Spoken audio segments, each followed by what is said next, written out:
Where are you usually, and what are you doing when you get your best ideas?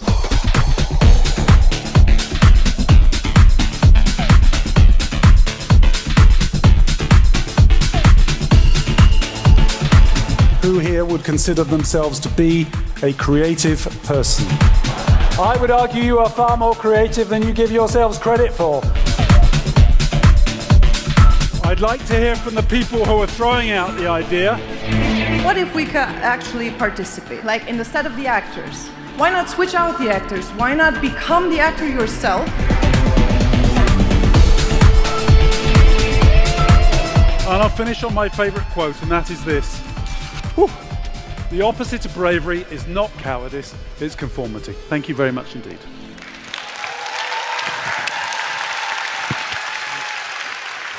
Thanks very much.